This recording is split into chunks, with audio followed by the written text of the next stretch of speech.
శ్రీమతి లత గారి ఆధ్వర్యంలో జూన్ 15-16వ తారీఖుల్లో గానగాపురం యాత్ర మధుకరి సేవ సంప్రదించండి. నమస్తే, వెల్కమ్ టు సుమన్ టీవీ. నేను పద్మిని. ప్రస్తుతంతో పాటు ప్రముఖ ఆధ్యాత్మికవేత్త, సూర్య ఉపాసకులు, sun spiritual society founder Vikramaditya గారు మనతో పాటు ఉన్నారు. మాట్లాడదాం సార్. నమస్తే సార్. సూర్యోస్మి తల్లి. సూర్య గమనం చేతనే మన బ్రతుకు ఆధారపడి ఉంది. ఖచ్చితంగా సూర్య చంద్రుడు, అందులో సూర్యుడు సూర్యకిరణాలు తీసుకునే కదా చంద్రుడు చల్లదనాన్ని ఇస్తూ ఉంటాడు. సూర్యుడే కేంద్ర బిందువు. ఖచ్చితంగా ఏ గ్రహానికైనా, ఏ నక్షత్రానికైనా, భూమికైనా, మీకైనా, ఎవరికైనా కదా అల్టిమేట్ హీరో.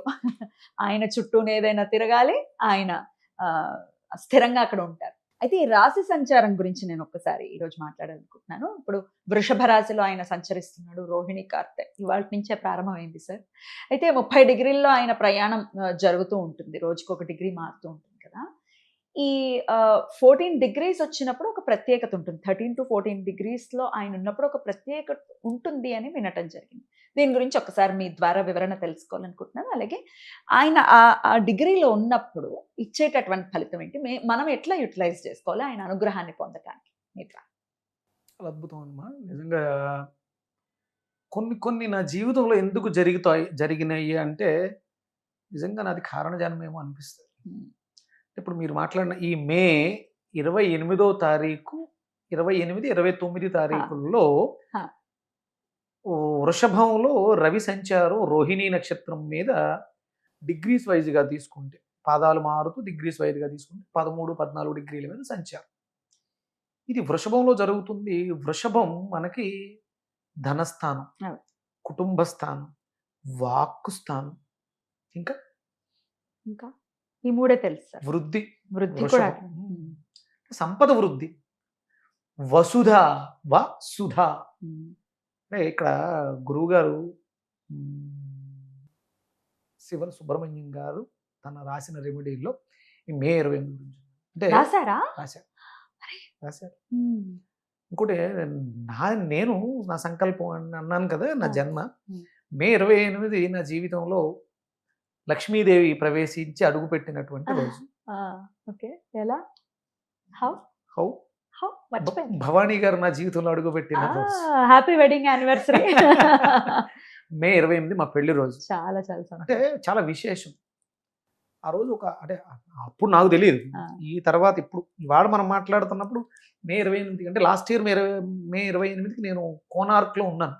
కావాలని పని కట్టుకుని నా వెడ్డింగ్ యానివర్సరీ అని నేను అరసవెల్లిలో చేసుకున్నాను. ఆ 13, 14 డిగ్రీల మీద రవి సంచారం వసుధాలక్ష్మిని మనకి ప్రసాదిస్తుంది. ప్రతి ఏటా ఇదే సమయంలో జరుగుతుంది. ఎందుకంటే అది స్థిరమైన, ఆయన వక్రించాడు కాబట్టి ఒకేలా తిరుగుతూ ఉంటాడు. అంటే నేను గత 5-6 ఏళ్ళుగా దాన్ని జనాలకి అవేర్నెస్ తీసుకురావాలి. ఇది ప్రత్యేకంగా రైతులకు సంబంధించి. ఎవరైతే భూమిని నమ్ముకుని చేస్తూ ఉంటారో వాళ్ళందరికీ కూడా వాళ్ళ జీవితాల్లో వృద్ధి, వసుధ, అద్భుతమైనటువంటి లక్ష్మీదేవి అనుగ్రహం వస్తుంది. అంటే సకాలంలో వర్షాలు పడి పంటలు పండుతున్నాయి బానే, కానీ పంట చేతికొచ్చే సమయానికి అయితే వర్షాలు సరిగ్గా ఎక్కువ పడిపోవటం, లేకపోతే పడకపోవటం, ఇలాంటి ఇబ్బందులతో మనం నష్టాన్ని సరిచూస్తాం. పర్ఫెక్ట్గా మనం అందరం భారతదేశంలో ఉన్న వాళ్ళందరం గుర్తుపెట్టుకోవాలి. ఇది కేవలం ఒక హైదరాబాద్కో ఆంధ్రప్రదేశ్కో కాదు, తెలంగాణకో ఆంధ్రప్రదేశ్కో కాదు, యావత్ భారతదేశానికి తెలియాలి. అందరిలో కూడా మార్పు రావాలి. రోహిణీ నక్షత్రం ఏదైతే ఈ కత్తెర, కృతిక, ఇప్పుడు రైతుల్లో అవేర్నెస్ వచ్చి పంటలు పండించడానికి అనుకూలంగా భూమిని దున్నటం కార్యక్రమాలన్నీ మొదలు పెట్టాలి. ఏరువాక పౌర్ణమి అని చెప్పేసి అని చేస్తూ ఉంటారు. ఇవన్నీ అంటే ఏ సమయాలలో ఏ పంటలు పండించాలి, ఋతువులు ఎలా, ఇవన్నీ లేవు. ఇప్పుడు పడితే అప్పుడు గుర్తొస్తే వేసేసి సంవత్సరానికి 2-3 పంటలు ఎక్స్ట్రా పండించేస్తున్నారు. దానివల్ల మనం ఇబ్బంది పడుతున్నాం. భూమిని కూడా మనం గౌరవించాలి. ఇక్కడ భూమిని గౌరవించడం కోసం చేసేటువంటి పూజ వసుధాలక్ష్మి పూజ. అంటే రైతులే కాకుండా మాలాంటి వాళ్ళు కూడా చేయొచ్చా? అంటే రైతు మీద ఆధారపడిన మాలాంటి వాళ్ళు చేయొచ్చు? అవునమ్మా. ఇప్పుడు రైతుకి సమయం లేదు, లేకపోతే ధనం లేదు, ఇబ్బందుల్లో ఉన్నాడు. ఆ రైతు బాగుండాలని మనం చేయొచ్చు కదా. చెయ్యాలి. ఇప్పుడు నాది రైతు కుటుంబం. మా తాత ముత్తాతలందరూ కూడా రైతులు, 100 ఎకరాలు ఆసాములు. మా తాతలు లేరు. మా చిన్నాన్న అంటే మామిడి తోటలు లీజుగా అవి తీసుకుంటూ ఉంటాడు. మా నాన్నగారు కూడా ఈ మధ్య చిన్న చిన్న అరటి చెట్లు అవి వేసి, నిమ్మకాయతో నిమ్మ చెట్లు వేసి ఆ పంటను తీస్తున్నారు. అరటి మొన్న ఒక గెల్ల ఏదో కోసారు, అద్భుతంగా ఉంది. బుడిదకు 3 కాయలు పండిస్తారు. అంటే అందరూ రైతులవేగా. అంతే. ఖచ్చితంగా. ప్రతి ఒక్కళ్ళం అంటే ఇప్పుడు రైతు అనగానే ఏదో ఒక శ్రమ చేసి ఫలాన్ని పొందేవాడు రైతు. ఉమ్, రౌతు ఉమ్, వ్యవసాయం చేస్తాం అందరం, ఏదో ఒక అవును. పనిలో వ్యవసాయం చేస్తున్నాం. అవును. అందుకని అందరం కూడా వసుధాలక్ష్మి అనుగ్రహాన్ని పొందాలి. ఏం చేయమంటారు? రవి అద్భుతంగా ప్రసన్నమై ఉంటాడు. ఉమ్, అంటే ఇప్పుడు ప్రకృతిని పాడు చేసాం కాబట్టి ఇబ్బంది పడుతున్నాం, చెట్లు నరికేస్తున్నాం, అడవులను పాడు చేసాం కాబట్టి ఎండలు తీవ్రంగా ఉంటున్నాయి, కానీ ఇది కాదు అసలు ఒరిజినల్గా పరిస్థితులు. ఉమ్, లక్ష్మీదేవి పూజ చేయాలి. ఉమ్. వీలైతే 28వ తారీఖు 28వ తారీఖు, 28, 29 రెండు 2 రోజులు. వీలైతే మీకు ఏ రోజు వీలైతే 28 వీలైతే 28 చేయండి, 29 వీలైతే 29 చేయండి. లక్ష్మీదేవి అనుగ్రహం కోసం, వసుధాలక్ష్మి అనుగ్రహం కోసం. ఇది వ్యవసాయ అంటే రైతులైతే పంట పొలాల్లో చేస్తే చాలా సంతోషం. ఓకే.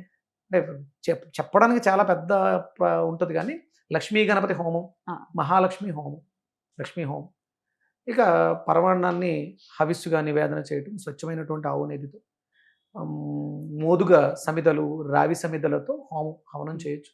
ఇంట్లో ఉన్నవాళ్ళు చిన్న హోమ గుండాలు పెట్టుకుని మీకు వచ్చినటువంటి షోడశోపచారాలతో ఓమే సర్వమంత్రాలు, హోమానికి ఉన్నటువంటి ప్రక్రియలో ఓంకారం ఒక్కటే చాలు. ఓం స్వాహ, ఓం స్వాహ. అగ్ని వెలిగించేటప్పుడు అగ్నిమేళే పురోహితం యజ్ఞశ దేవ ఋత్విజం అవతారం రత్నదాతం, ఇంత మంత్రం చెప్పలేం కదా. ఓం అగ్నిమేళే, అగ్ని వెలిగింది, సమిదలు పెట్టాం, అవన్నీ కూడా ఓంకారం. ఏమీ రాదు, ఓంకారంతో చేసేయండి. వచ్చినట్టు 16 ఉపచారాలతో 16 హవిస్సులు ఇవ్వండి. పరమాణాన్ని పాలు, బియ్యము, బెల్లాన్ని వండి సూర్యభగవానుడికి నివేదన చేసి ప్రసాదాన్ని పంచిపెట్టండి. అంటే ఇంకా నాకు చేయగలిగితే నాకు ఎలా ఉందంటే, ఒక 100 ఎకరాలు వెళ్ళిపోయి కూర్చొని 100 హోమగుండాలు పెట్టి 108 హోమగుండాలు పెట్టి వసుధాలక్ష్మి పూజ చేసి సస్యశ్యామలమైనటువంటి భారతదేశాన్ని చూపించాలి. డ్రీమ్ చేస్తున్నారు కదా, అయిపోతుందిలేండి. నేను కోరుకున్నది ప్రతిదీ ఆయన నాతో ఏం చేశారు. ఇది కూడా అవుతుంది, ఇది కాదు. అద్భుతం సార్, చక్కగా చేసుకోవచ్చు. అయితే ఇట్లా హోమం అనేది మస్ట్ అండ్ షుడ్ గా ఇంట్లో చిన్నదైనా చేయమంటున్నారు. ఏ మంత్రంతో చేసుకోమంటారు? ఓం స్వాహ. అది కాకుండా మేము చదువుకుంటామని మాకు కొంచెం వచ్చు, నోరు తిరుగుతుంది అనుకున్న వాళ్ళకి ఏదైనా మంత్రం చెప్తారా?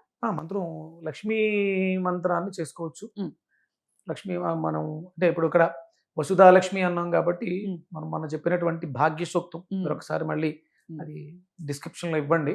భగ ప్రణీత భగ సత్యరాదో భగేమ దియముదవా దదన్న భగ ప్రజాజనయ గోవిరస్వై భగ ప్రణృమిర్నవంత శ్యామ. ఇది భాగ్యాన్ని ఇస్తుంది. మనం ఇంకో మంత్రం చెప్పాం, అగ్నినారైమస్నవత్ పోషమేవా దివే దివే యశసం వీరవత్తమం. ఇది కూడా సంపద, అగ్ని సంపదనిస్తుంది. ప్రచండంగా ఉన్నాడు కదా, ఇది అంటే దివే దివే ప్రతిరోజు సంపదనివ్వు అని అగ్నిదేవుడిని అడుగుతున్నాం. అంటే మీరందరూ కూడా ఇళ్లలో అగ్ని కార్యాలు చేసే స్థితికి వెళ్ళిపోవాలి.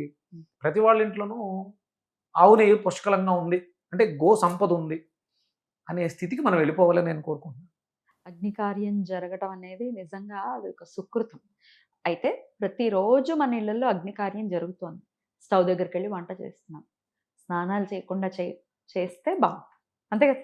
అంటే స్టవ్ అనేది అగ్ని ఒక రకంగా అగ్నే, కానీ ఆ అగ్ని కాదు. అందుకని ఏంటంటే యజ్ఞకుండాలలో మనం తినే వండుకునేది శుభ్రంగా అది స్నానం చేసి ఇస్తే చాలా సంతోషం. అగ్నిదేవుడు అంటే ఎలాగో ఆనందిస్తాడు, అది ఇంకొంచెం ఆనందిస్తాడు. అదే కదా గౌరవం. సంపద అంటున్నారు కదా, దీని గురించి ఒక వీడియోలో మనం మళ్ళీ మాట్లాడు. Right sir, thank you sir, నమస్తే. సూర్యోస్మిత. సూర్యోస్. జై శ్రీరామ్. జై శ్రీరామ్.